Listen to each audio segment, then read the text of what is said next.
ngasisu amuk puduna lakjari Manipuri wari leikolna yamna nungairaba wari macha ama wari macha asigi maming khudai bangi achiba baba haina mingtholi lobirasi Manipuri wari macha khudai bangi achiba baba Bigyan ge chawkhatpasu nongma nongmagi khumang chawsilakpa leipak ani lan tawnaba phawba imungda phamduna television da yengbagi khudong chaba leiraba juk asida karigumba samaj kharadadi adungai gi sa talingi gi wakhal gi thaktagi pangwang wangkhatpa leite mi amana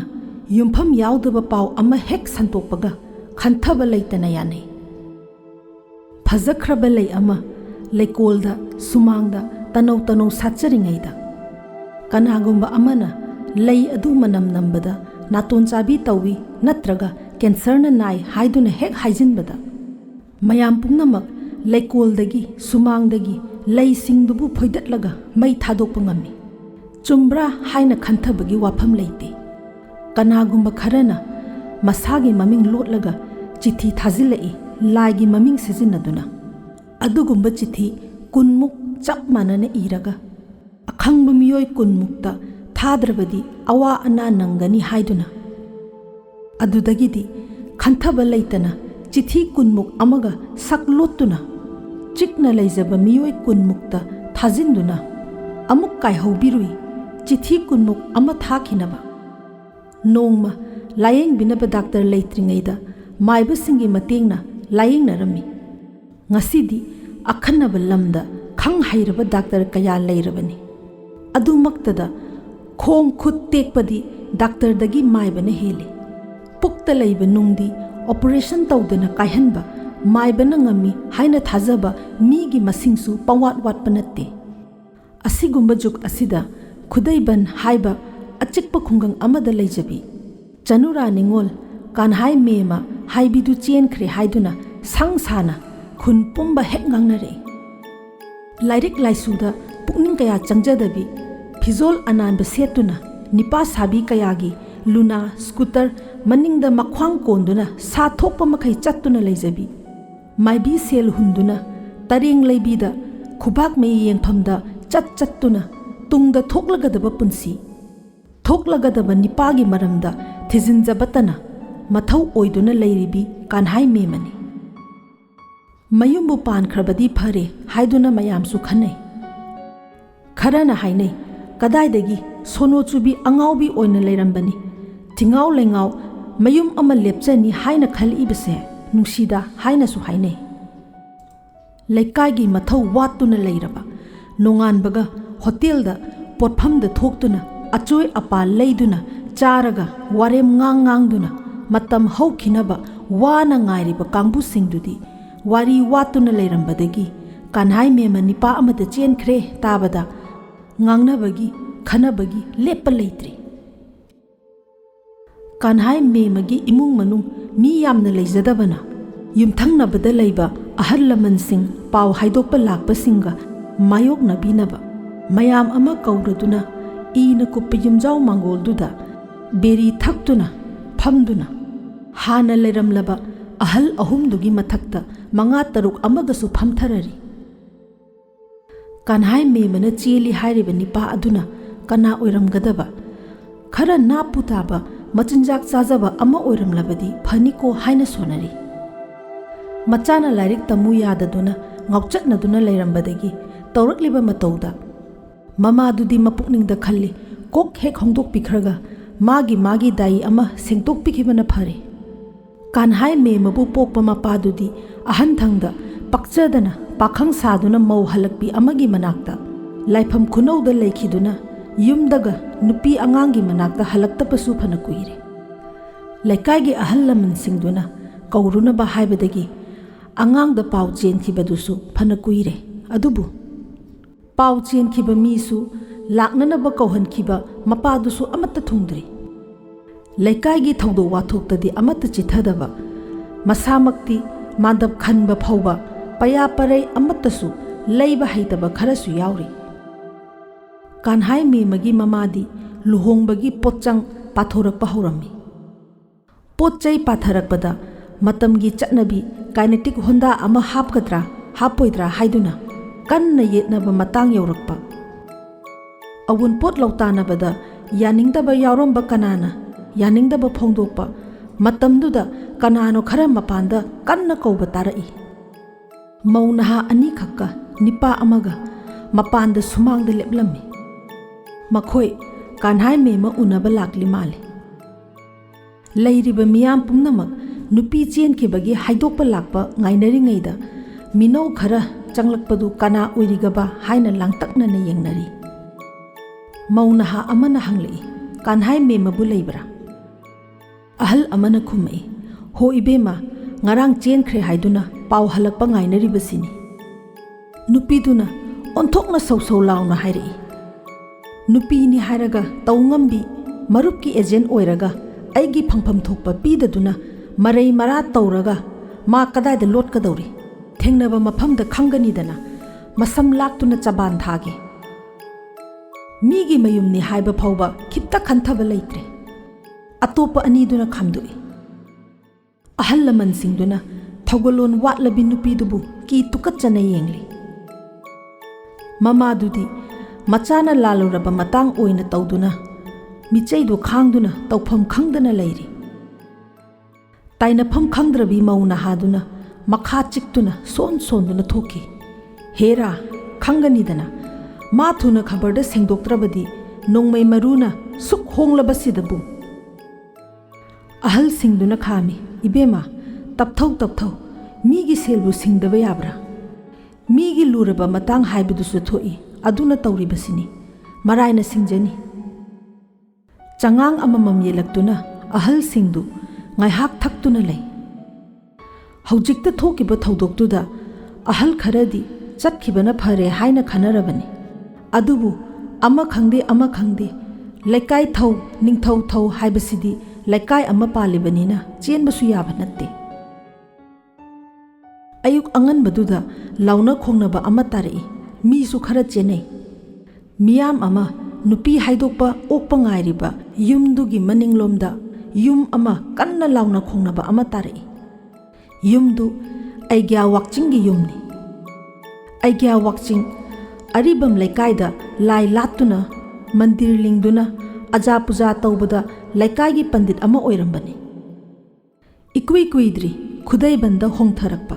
ki thumpuba maiba amagi saktamda masana phamthon hapcharaga laigi aja puja tawba thadoktuna kanagi nganu khunu mangba thiba matai manau kainanaba mahai tausinba apamba nupa phangnaba kanagumba nupa amagi nupida mahai tawduna chingsinba kanagi macha poktaba mau kayagi macha nipa phangnaba jaigya tawbiba sor satpa semjinba samjabi layengba sing asigi thabakta pukning lupsilli aigya haina kauramba toktuna pham karakpadagi masana thonjaba ming achiba baba haina mabu khangnari khulsida honglaknaidagi nongmagi ayukki jeep car scooter na konthongda paring lengba mi pangna unaba phangdaba achauba mi ama oikhrabani aigya wakching adugumba miyamgi sebada miyamga tatna thana yadraba marup mipok mihing ngamba aigya wakchinggi mayumdubu thauna phaba kanano kharana landara iba खनबदबु मम्मीने सोमदा नुपी chain खिबगी पाउसु हंदोरक्तबसिदा नुपी युमसिदा तिल्लिबा मियाम पुंबा अग्या वाक्चिंगी युमदा कुमहै येंबा लाक्नरी तौरमिबा मतौदुना हेना ngakkhre किथुम पुबुदुगी मनाक्ता खनबा लाकबा नुपी Nipah मयाम अमा तुमपक लेपी नुपी अहुम अमना उरैरो मचुगी फीना लैतेंजरबा मकोई चोंबा अचीबा बाबादुबु ममित हे कोटकदौगुम मखुट ओ मसावल लाव खोंगी अतोप नुपी अमना चिंखै पांगना लाटलिबा लाइसंग ममांगी सरू मतेक खोइरु थाउमै मेक्रुक हाप कंबी लिचै कांगु मयामदु कौखाइदुना चैखाइदुना थुगाइरी लैरंबा कनामत्तनसु खांबा ngamdre aigya wakchingi manai mayamdusu landara iba kangbudu nupi ngakta oibaduna khut thokpa yadaduna खामफम खंगदना लेरी ख्वाइदगी हेना साउरिबा नुपी अदुना अचीबा बाबादुदा हाइरी अहल सनागी मरीदो फजन हाइरिङैदा पुथोरकेरा नत्रगा नंग थाना यौनिंब्रा तुकपु तुकच्चैने लाइ निंग्लिबनी साधुनी हाइजिल्लगा मीगी मरी थत्पा ngamba पोटलाकपा बाबादुना खुमलेई इबेमा करीनो नंगना ngasi तौरिबसिबो इपादी पुमनमक थादोक्लबनी सनादुना करी तौनगदगेने अतोप नुपी लेसाबी मचा अमा याउरीदुना हाइरई ए लौरीरोय नंगना लौदना कनाना लौदोरिबा ngasai aibu laigi mamangda phamhallaga nangna mantra tawribani haiduna aibu mit wisilhalaga mit pangthokpa yadi haiduna aigi khauri amadi thabakta yamna makhi aduda aigi ngaksamda sanagi maridu siduna leibani aduga aina mit hek pangthorakpada yawramdabani tawnariba matawdu sinaba tare laikai wathok oinaba tare haiduna nupi chenba paw haidokpa ngairiba कुमाई येंगबा याउरिबा अहल सिंगदु चेनसिनदुना खामनरे हंगनरुबदा खंगले नुपी लेसाबीदुना पामजबा Nipah अमा फाबियु हाइदुना अचीबा बाबादु खनबा कुइरबा जानी ngasai चिंखै फिदुप हुनबा मतमदगी हौना ब्रत तौजदुना मागी अनिंगबदो फंगननबा फाउदी कन्ना होटनजरंबा जानी अदुदा नुपी सिंगदुनादी बाबादुना लौबनी हाय बाबादुनादी लौदे हाय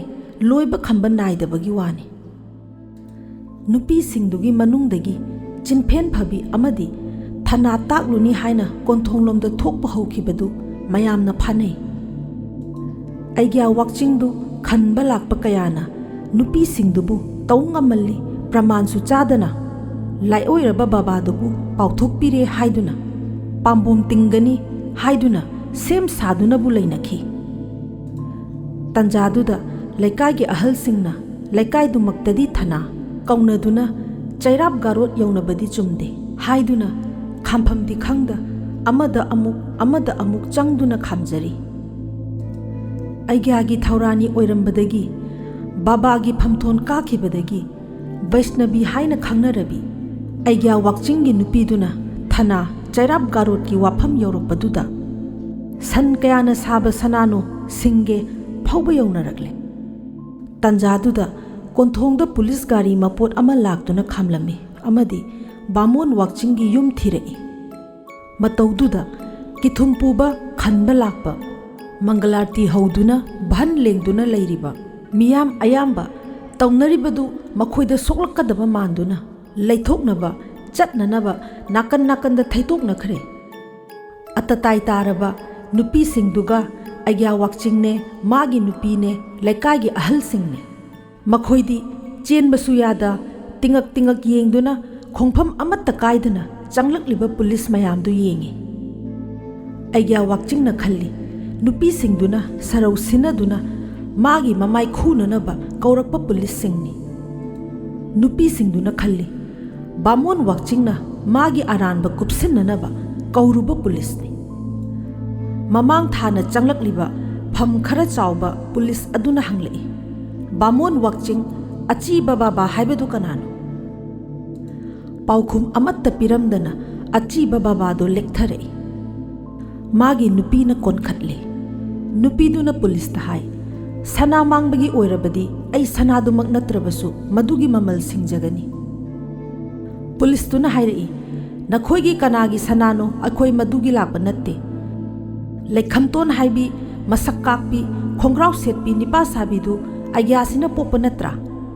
होय मादी आ बामो लेकाइदा मबोक खोइदा Lekhi मदु ngarang chingmairongda laikai sidagi kanhai mema haibi nupi amaga matai manau oini haina chelai haibadagi laikai dugi naha singna phaduna police ta sinarei makhoidi nupi ngakta oirabasu luhongpiyu kasu hairi poni aikhoina su themba yaba themlabani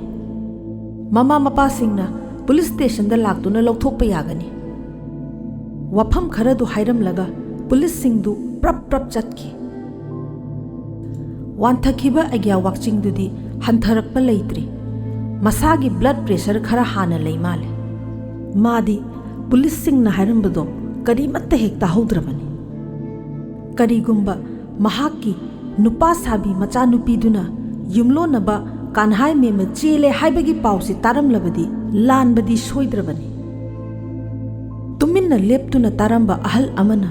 ꯃꯆꯤꯟꯗ ꯍꯧꯅ ꯁꯣꯟꯗꯣꯔꯛꯏ, "ꯏꯁ ꯔꯥꯙꯦꯁ꯭ꯌꯥꯝ, ꯑꯩꯒ꯭ꯌꯥ ꯋꯥꯛꯆꯤꯡꯒꯤ ꯋꯩꯁꯅꯕꯤꯗꯨꯅ ꯋꯥꯟꯊꯔꯕ ꯃꯄꯨꯔꯣꯏꯕ ꯕꯥꯕꯥꯗꯨ ꯃꯇꯝꯄꯥꯛꯇ ꯄꯝꯅ ꯄꯝꯅ ꯂꯋꯥꯏꯗ ꯏꯁꯤꯡ ꯈꯔ ꯍꯩꯅꯅꯕ ꯍꯥꯏꯖꯔꯛꯄꯗꯒꯤ ꯑꯍꯜ ꯑꯃꯅ ꯂꯥꯏꯒꯤ ꯂꯩꯃꯥꯡꯗ ꯂꯩꯕ ꯏꯁꯤꯡ ꯈꯨꯖꯥꯏ ꯀꯃꯟꯗꯂꯨꯗꯒꯤ ꯏꯁꯤꯡꯗꯨ ꯑꯩꯒ꯭ꯌꯥꯒꯤ ꯃꯀꯣꯛꯇ ꯇꯞꯅ ꯇꯞꯅ ꯍꯩꯊꯔꯛꯏ꯫ ꯕꯥꯕꯥꯗꯨ ꯈꯔ ꯂꯦꯡ ꯑꯣꯠꯄ ꯎꯔꯝꯃꯤ꯫ ꯃꯇꯧꯗꯨꯗ ꯏꯁꯤꯡꯗꯨ ꯈꯔ ꯍꯦꯟꯅ ꯍꯩꯊꯗꯨꯅ ꯇꯦꯡꯅꯕ ꯆꯤꯊꯔꯝꯃꯤ꯫ ꯏꯁꯤꯡꯗꯨꯒꯤ ꯂꯣꯏꯔꯛꯄꯗ ꯁꯅꯥꯒꯤ ꯃꯔꯤ ꯑꯃ ꯌꯥꯎꯔꯛꯇꯨꯅ ꯕꯥꯕꯥꯒꯤ ꯂꯋꯥꯏ ꯂꯦꯝꯐꯨꯗ ꯇꯥꯔꯛꯂꯝꯃꯤ꯫ ꯃꯇꯥꯡ ꯑꯁꯤꯗ ꯃꯅꯤꯄꯨꯔꯤ ꯋꯥꯔꯤ ꯂꯩꯀꯣꯜꯅ ꯄꯨꯖꯔꯛꯄ ꯋꯥꯔꯤ ꯃꯆꯥ ꯈꯨꯗꯩꯕꯟꯒꯤ ꯑꯆꯤꯕ ꯕꯥꯕꯥ ꯂꯣꯏꯁꯤꯟꯖꯔꯤ꯫ ꯄꯨꯝꯅꯃꯛꯄꯨ ꯈꯨꯔꯨꯝꯖꯔꯤ꯫